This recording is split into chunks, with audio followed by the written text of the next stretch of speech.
koostöö, armastus ja anne.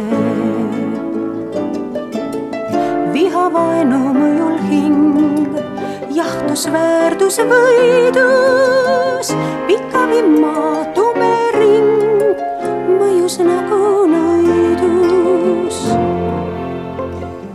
Aga süda teab ei saa nõidus kaua kesta, inimest ei lase ta